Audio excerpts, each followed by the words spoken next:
so happy we alive. Good evening, and welcome to Louisville Late Night. This evening we're in beautiful Jackson Hole, Wyoming, and we have a special event going on. It's the birthday of C.Fred Moore, who is a nuclear physicist from the University of Texas in Austin. And Fred has been experimenting with these nuclear entities for many years, and he grew up in Louisville, Kentucky, and went to St. X High School. He got a master's degree at the University of Louisville, got his Ph.D. in nuclear physics at the Florida State University in Tallahassee, and then he became a professor at the University of Texas in Austin. He's done research in a number of nuclear facilities throughout the world, and he's done many different things. I don't know what all we'll get into this evening, but first of all, let me say happy birthday and hello to C.Fred Moore. Well, thank you. Fred, you were speaking a few minutes ago about Galileo and the development of the notion of the Earth going around the Sun, or the right. Sun going around the Earth. Right. Galileo being put in house arrest, just like what's her name, Stewart, the lady who's Martha Stewart. Martha Stewart. She's under house arrest now too. Yeah. Or something probably very similar to the Galileo Pope incident. Really? Well, what happened with Galileo? Well, Galileo stole this idea about how to make telescopes. And he looked up in the sky and he saw that Jupiter had moons going around it, and it made a lot more sense to him to think that the Earth was going around the Sun rather than the Sun going around the Earth. Now the Sun goes around the Earth from a biblical point of view, because in the Bible it says that the Sun rises. So therefore you think the Earth is stationary and the Sun goes around the Earth. Well, Galileo thought that the Earth went around the Sun. So there was a big controversy, and they had And Galileo came to that conclusion because of observing the planetary system. And the moons of Jupiter or something? Yes, that's what he first saw. But the Earth couldn't be the center if there were things that were around Jupiter, because it made Jupiter, the center of something. Its own moon system. So Galileo went to jail. Well, he went to jail for saying that the Earth wasn't the center. Wasn't the center of the universe. Okay. Now, in more recent years, you don't worry about those kind of things because, Einstein and modern thought is that everything is relative. But this is a particularly important aspect of what's relevant. I mean, from a point of view of logic, you don't say that the Sun goes around the Earth and the Earth doesn't go around the Sun. If the Sun goes around the Earth, obviously the Earth goes around the Sun. It would be stupid to say one thing goes around something and this other thing doesn't go around it's a matter of where your coordinate system is set. So let's just draw a picture here. Okay.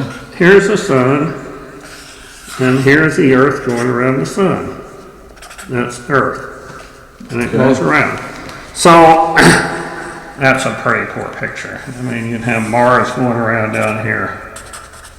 Not a very good picture. But so Tycho Brahe, a famous astronomer, came up with the idea that all you'd have to do is make a transformation of a coordinate system, and you can put the Earth at the center and let the Sun go around the Earth. And if you did that, and you would have a picture of the Earth here, and you would have the sun going around the Earth. That's the sun. So then you say, what about the other planets? So let's take the planet Venus. So Venus would go around something like this. And this was Tycho Brahe's picture. This would be an ellipse where the sun goes around the Earth, and these are an epicycloid. Now you sit there and think, why is that important? Well, that's important because you want to be able to go out at, say, 1 o'clock in the morning, set your telescope up, and point it towards all the planets and see if the planets are lined up.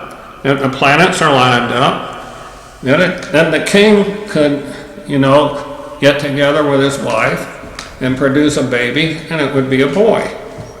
Oh, really? That's the way astrology works. This is medieval thinking, eh? I mean, how do physicists get their money? How? They get their money from the government for solving, you do plasma physics in order to cure cancer, right? Okay. You get money from the government. That's a little far-fetched. But back in the medieval times, the physicists you had to line up the planets, and then you can start a war and win a war, or you can have a male child, or whatever you wanted, and that's how astronomers and physicists got funded. Lots of money involved.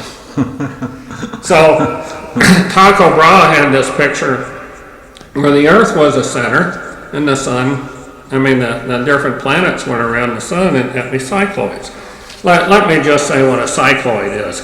The cycloid, if you take a circle and you roll it on a flat plane, then a cycloid would be a point on that circle as it rolls around, as the circle rolls down the plane. And an epicycloid is a circle rolling around on a circle. Okay, so here I am growing up with Patrick in Louisville, Kentucky, in a state known for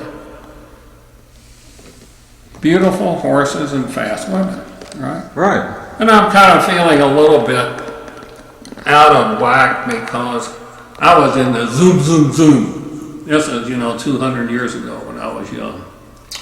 And there was this place up in Indianapolis where they had these races with motor cars.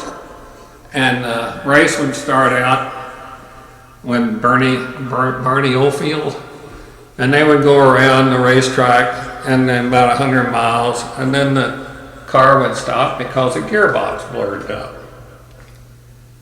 Right. So that was terrible. So what do you do about this?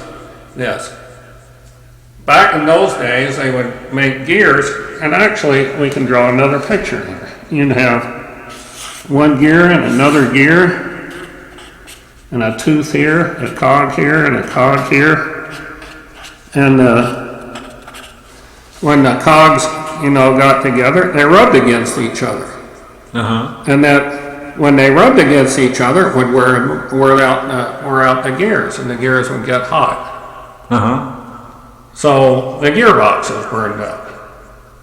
So back, in the 1920s or somewhere thereabout, they went back and they looked at what Tycho Brahe had done with these epicycloids, and they said, if you take the gears, the teeth on the gears and shape them in the shape of an epicycloid, then let's just draw two surfaces together. Then the forces would be normal, and the gears wouldn't shift on each other. So you wouldn't get hot gears.